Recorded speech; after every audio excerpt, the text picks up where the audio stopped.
Good morning, everybody. I was talking the other day about SNC. Yes, SNC. And I talked about how the scam worked. They got caught between 2001 and 2011. SNC was breaking the law and they were funneling money to the Liberals. And what they would do is they would say to an employee, hey, donate to the Liberals and we'll give you a bonus that's twice the donation to offset those pesky taxes you have to pay, right? On the paycheck, not on the donation. So not only do they get a tax receipt, right? So like when you make a donation to a political party, you get some of that back from the government. And so they get a tax receipt, a donation. So they get that money back, whatever they get back from that donation, plus the bonus that they get from SNC. And I had talked about that a few times, but here's names of the people who participated in that scheme, right? So that's interesting news. Breaking today, CBC News reporting, quote, names of SNC employees, executives behind thousands of dollars in illegal Liberal Party donations revealed. Former Attorney General of Quebec denies involvement in scheme that broke Canadian election law. Interesting. A confidential document sent to the Liberal Party of Canada in 2016 and obtained by CBC Radio Canada reveals how top officials at the embattled engineering firm SNC Lavalin were named in a scheme to illegally influence Canadian elections. The list of names compiled in 2016 by federal investigators probing political party donations and leaked to CBC's Fifth Estate and Radio Canada's I'm not going to try that, raises new questions about an agreement by the Commissioner of Canada Elections not to prosecute the company. The federal Liberals were sent this list in a letter marked, quote, confidential, from the Commissioner of Canada Elections, the investigative branch of Elections Canada, on August 5th, 2016. But for nearly 3 years, neither Elections Canada nor the Liberal Party shared that information publicly. The investigation reveals that over a period of more than 5 years, between 2004 and 2009, 18 former SNC Lavalin employees, directors, and some spouses contributed nearly $110,000 to the federal Liberals, including to 4 party leadership campaigns and 4 riding associations in Quebec. According to the letter, the investigation found that SNC Lavalin reimbursed all of those individual donations, a practice forbidden under the Canada Election Act. SNC also made indirect donations to the Conservative Party of just over $8,000, according to investigators. So, right, $110,000 to the Liberals, $8,000 to the Conservatives. Bipartisanship. I scroll down. The illicit SNC Lavalin operation went undetected for nearly a decade. Despite the evidence collected by investigators, the Commissioner of Canada Elections decided not to bring charges against the company, which is headquartered in Montreal, but operates around the world. Quote, we know the decision to take part in the scheme took place at the very highest levels of SNC Lavalin, says IOT. It seems to suggest to me there should have been a prosecution. SNC Lavalin avoided charges by signing what is known as a compliance agreement in 2016 with the Commissioner of Canada Elections after promising not to break the law in the future. Wouldn't that be great if you or I could do that? But just big companies who donate $110,000 to the Liberals can do that, right? And, you got to hedge your bets a little bit. So you buy off the Conservative candidate who's going to win, 8,000, right? He's going to win it. So you might as well have his ear, right? Give him a little campaign kick. Sir, I donated $5,000 to your campaign. Could you have a moment? Do you have a moment? I don't know. Okay, back to the article.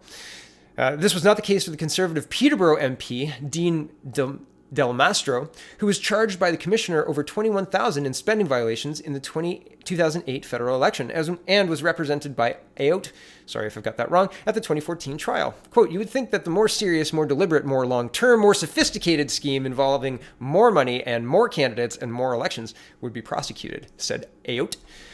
But just the opposite happened. I scroll down. The Commissioner of Canada Elections sent the letter to the Liberal Party in 2016 in order to have the $110,000 in improper donations returned to the federal treasury. The Liberal Party repeatedly refused to provide the names of those involved when asked by reporters for CBC Radio Canada. The Conservative Party, which received $8,187.73 in the same scheme, immediately provided its list of SNC Lavalin names to CBC Radio when asked. Both parties reimbursed the money to the Receiver General in August 2016. Some of those whose name appeared on the list told the Fifth Estate and the other show that they were not involved in any illegal reimbursement scheme. However, in his letter to the Liberal Party, the Commissioner of Canada Elections stated that all those donations listed were made indirectly by SNC Lavalin itself. The commissioner stated that SNC Lavalin contributions were, quote, ineligible, meaning they violated the law and had to be paid back. I scrolled down. I've never acted as a straw donor. This is the headline here. The leaked documents show that among the group donating to the Liberals was Kathleen Whale, sorry if I've got that wrong, madam, the spouse of former senior SNC Lavalin executive Michael Novak.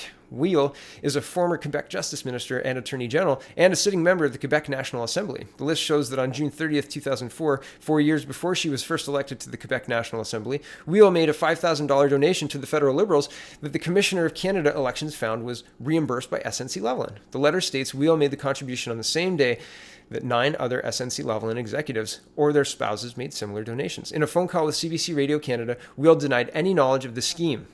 Not that she made the donation, knowledge of the scheme. Interesting, right? Quote, I would never have acted as a straw donor. In an emailed statement, Wheel said, quote, my donations to political parties have always been made in good faith and on a personal basis without compensation or consideration and without reimbursement or promise of reimbursement from whomsoever. Wheel's husband, Michael Novak, also firmly denied he received bonuses to compensate him or his wife for their political donations. The Commissioner of Canada Elections states in the letter that Novak made 3 donations adding up to $5,672.91, for which he was compensated by SNC Lavalin in 2004 and 2008. In a phone interview, Novak said he met with the Commissioner's investigators in 2014 and that he told them they were mistaken. Quote, we were never reimbursed, Novak told CBC Radio Canada.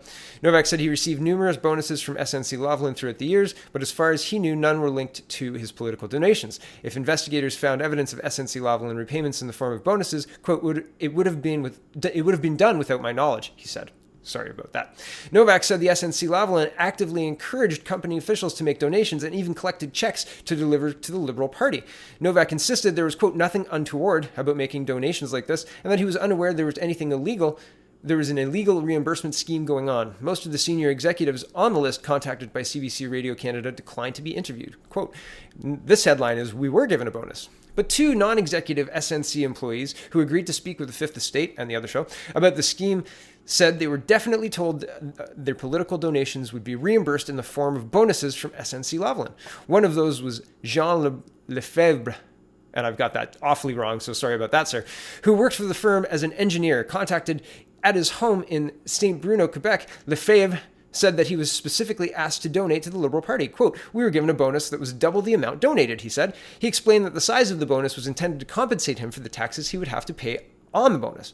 Lefebvre said that he understood that the president of the company at the time, Jacques Lemar, initiated the scheme and that the legal department at SNC Lavalin had signed off. Quote, normally our legal advisors would be informed of the practice that the president wanted to put forward, which was to help political parties receive donations despite limits imposed on companies regarding political donations, Lefebvre said. Despite the findings of the Commissioner of Canada Elections, only one person was charged. Norman Morin, former SNC vice president, was charged in May 2018. Last November, he pled guilty to violating 2 counts of the Canada Elections Act by, quote, acting in collusion with certain senior officials of SNC Lavalin and for soliciting contributions on, quote, behalf of federal political entities. He received fines of $2,000. The 3 charges were dropped. The guilty plea avoided a trial that may have exposed more details of the SNC Lavalin scheme. In a phone interview, Morin said that he did not know why he was the only one held responsible. Quote, it's a mystery for me, he says. Morin declined to name his contact at the Federal Liberal Party. Quote, it was many people, he said. You should aim your investigation toward the parties. I'm going to scroll down now because this is really long and sordid. I could probably spend the entire video just on this one article. And if there's interest in that, I'll come back and read the rest of this. But it's pretty incredible. Here's the list of the contributors, the amount they contributed, and the date of contribution. So not that the investigators are showing you their work, but it's quite interesting to see what the consequences of this has been. And I mean, it's clearly illegal. It contravenes the Elections Act, and they do act on this. It's got teeth. It's not like they're not enforcing it at all. If you're a conservative candidate or somebody who's not a liberal, they're going to throw the book at you. So that's interesting to note, right? And I thought it was interesting. Wrong one. Hold on a second. It's interesting to see how deep the rabbit hole goes. I was going to go on to a different story, but I scrubbed that story, and here's this story. Maxime Bernier is tweeting, quote, day after day after day, the Liberals are buying votes with your money. Today, it's $110 million for Toyota in Ontario. Support the People's Party of Canada if you want to end corporate welfare and crony capitalism. And here's the City TV News article, GM plant closing. Oh, sorry, no, it's not. Here's this article. Justin Trudeau on hand as Toyota announces production changes at Cambridge, Ontario plant. And yesterday I was watching Twitter and there was a bunch of tweets about this, and it didn't mention that Trudeau was there. Like the CBC News article specifically didn't mention Trudeau was in attendance. But it's interesting because this $110 million is meant to, stimulate the economy, and it's supposed to flow into jobs, and then the jobs flow into the wider economy, etc. But that doesn't work, as usually it doesn't. The corporate welfare that is being spent by our taxpayer dollars, by Trudeau, to funnel to Toyota, a multi-billion-dollar multinational, right? That usually doesn't result in long-term jobs. I mean, GM plant closing is a reality of more than one Ontario city recently, right around Christmas last year. Merry Christmas. Here's the announcement: GM's closing. Great. Wonderful. Right? So I find it interesting that Trudeau's doubling down on this style of corporate welfare. Maybe the auto sector is popular. It certainly has a large union, much larger than, say, loblaws, right? But again, it's the same problem. Liberal governments giving lots and lots of money to big multinational conglomerates. Loblaws is a multinational, and they have a bank in as a numbered company in the Bahamas, I believe, but it might not be the Bahamas. And well, they're currently engaged in a Canada Revenue Agency lawsuit about $400 million. And yet, here's $12 million to retrofit your fridges. Don't worry about that pesky tax bill of $400 million. We've got climate to worry about. And again, Loblaws should be fixing their fridges on their dime, not on climate change dime. If you want to, my goodness, that's a whole other kettle of fish that I'm not going to get into right now. But the corporate welfare aspect of this just boggles my mind. I don't understand what Trudeau's thinking he'll achieve here. What he's thinking he'll achieve here is short-term gain, and long-term be damned, because he doesn't care, right? He wants to get reelected, and the way to do that is to get big blocks of voters, and the way to entice maybe the auto sector union to support the Trudeau Liberals is to directly give them money. Or maybe it's part of this scheme. Maybe it has something to do with lining the Liberal war chest for the upcoming election. Who knows? Who knows what kind of crazy accounting is going on, because there has been crazy accounting. There has been historically stuff that is illegal, but signed off on, according to this article, by SNC's legal team to be, oh yeah, that's fine. That's fine. And then Trudeau goes on the warpath for 5 months saying jobs, jobs, jobs, despite the very concerning testimony by the Attorney General, Jody Wilson-Raybould, former Attorney General, Jody Wilson-Raybould. Interesting world that we live in. So again, the only politician talking about stopping the corporate welfare, because I don't think it directly helps any Canadian citizen. Not directly. I think that the corporations have figured out it's a really good cash cow, and they do what they need to do to get that cash cow. And there you go.